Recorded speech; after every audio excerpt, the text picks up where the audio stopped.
पे काला धब्बा लगा है, वो जलालत वाली जिंदगी है, इस साल रगड़ना है, सेलेक्ट होके जाना है। जिस दिन एग्जाम आएगा उस दिन मैं पढ़ लूंगा। ऐसे नहीं हो पाता भाई। एक ही चीज सिर्फ आपको बचा सकती है, सोना, नहाना, पढ़ना, खाना, इसके सिवा कुछ भी नहीं।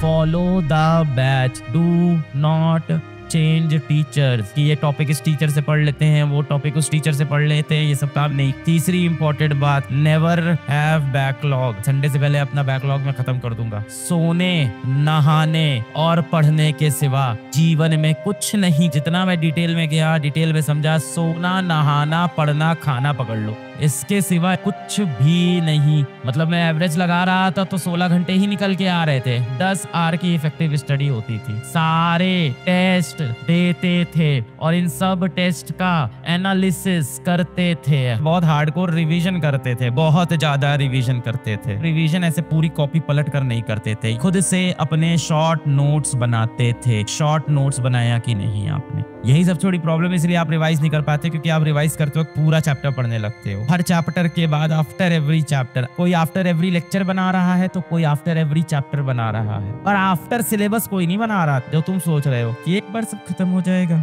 जब टेस्ट पास में आएगा तो बैठ के मैं शॉर्ट नोट सारे बना लूंगा, जब कयामत की रात आएगी उस दिन मैं तैयार हो जाऊंगा, जिस दिन एग्जाम आएगा उस दिन मैं पढ़ लूंगा। ऐसे नहीं हो पाता भाई। अगर तुम शॉर्ट नोट्स नहीं बना रहे हो, इस लिस्ट में तुम्हारा नाम हो ही नहीं सकता, क्योंकि ये एवरेज, लॉ ऑफ एवरेज कह रहा है। डिटेल में मैंने बातें की इस बार, और ये सारे वो बच्चों से इस बार मैंने बातें की है जो किसी भी तरह से, किसी भी रूप में, किसी भी प्रकार में, कहीं पे भी और नहीं पढ़ रहे थे। जैसे आप लोगों से बहुत से लोग मैंने यूट्यूब पे देखा कमेंट करते हैं कि किसी ऑफलाइन कोचिंग भी जाते थे साथ में फिजिकल। नहीं, ये सारे बच्चे प्योरली बैच से पढ़ रहे थे। इन सब की कहानी के अंदर ये चीज कॉमन थी कि सबके सब शॉर्ट नोट्स बनाते थे। कोई हर लेक्चर के बाद शॉर्ट नोट्स बना रहा है, कोई हर चैप्टर के बाद, कोई एक पेज के अंदर लिखता है, मतलब ऐसे सीधा सीधा लिखता है, कोई एक पेज में 3 कॉलम बना लेता है, कोई बॉक्सेस बना लेता है, कोई फॉर्मूला शीट बनाता है। ये अलग अलग था सबका, पर बना सबके सब रहे थे। सब सारे टेस्ट देते थे, ये भी बड़ी कॉमन बात थी। ऑल टेस्ट देते थे, कॉमन बात थी। रिवीजन में आप बहुत लैग करते हो, क्लास में पढ़ते हो सब समझ में आता है, बहुत मजा आता है, अरे वाह सारे सवाल हो गए, फिर उसके बाद रिवाइज नहीं करते हो। तो वो ये हमेशा करते थे, क्लास के बाद रिवाइज करते थे, शॉर्ट नोट्स बना लेते थे, फिर रिवीजन जल्दी हो जाता था। मुंह पे काला धब्बा लगा है,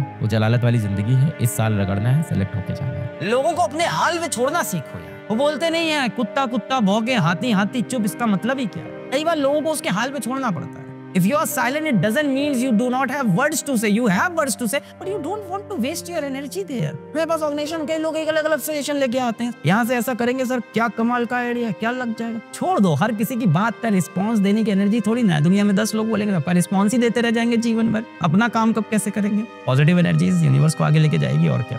जो भी चीजें ना ल्यूक्रेटिव लगे, मैजिकल लगे, जादुई लगे, शॉर्टकट लगे, वो बकैती है। और जो भी चीज करने से मन ना करे, जो भी चीज करने, देखो क्या बोलते हैं श्री कृष्ण, गीता में श्री कृष्ण क्या बोलते हैं, बड़ी अच्छी लाइन है, यू विल गेट इट। जो शुरू में आपको अमृत जैसा लगे, वो अंत में जहर जैसा निकलता है, और जो शुरू में विष जैसा लगे, वो लास्ट में अमृत बन के निकलता है। श्री कृष्ण जी ने उस हिंदी में, उस संस्कृत में, गीता में उस तरह समझाया। मैंने आपको यहाँ पे समझाया, जो ये जनरेशन से कनेक्ट करने के लिए यही तरीका चाहिए था। उन्होंने अपने डिसाइपल्स को समझाया, आप मेरे डिसाइपल्स। मैं नहीं कह रहा हूँ मैं श्री कृष्ण, माफ करना, ऐसा कुछ इंटरप्रिटेशन मत निकालना। जो शुरू में आपको, ये गीता में लिखा है, इसका एग्जैक्ट संस्कृत क्या है वो मैं लेके आओ तो बता सकता हूँ। इंग्लिश मैंने पढ़ा था, that which seems like a nectar in the beginning, इस तरह उसमें है।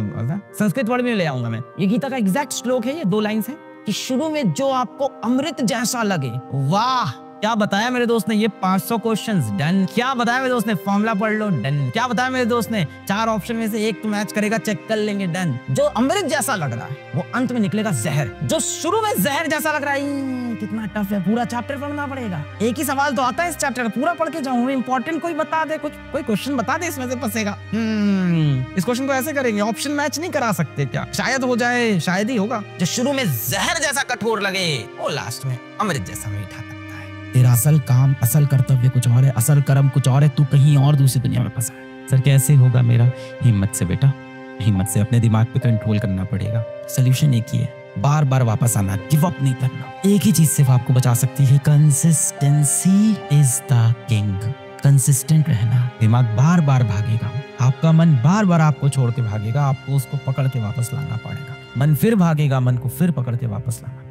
आपका मन फिर किसी और दिशा में भागेगा, आपको फिर उसे पकड़कर वापस लाना पड़ेगा। इस तरह से जब बार बार आप अपने मन को पकड़ के सही दिशा में लगाने लगोगे, तो एक वक्त ऐसा आएगा कि आपका जो मन है वो अपने स्वामी की यानी आपकी बात सुनना शुरू कर देगा। इसे बोलते हैं अभ्यास की रस्सी में मन को बांधना। प्रैक्टिस की रस्सी, अभ्यास की रस्सी बार बार करना पड़ेगा, यही सोल्यूशन। गिव अप नहीं करना है, कई बार ना आप गिव अप कर देते हैं। हैविंग सेड दैट मैं चलता हूँ, पढ़ाई करते रहो बच्चों, all the very best. Next year आप लोग से मिलेंगे यार, भगवान ने चाहा तो नेक्स्ट ईयर यहाँ पे आप खड़े रहोगे और डेफिनेटली खड़े रहोगे।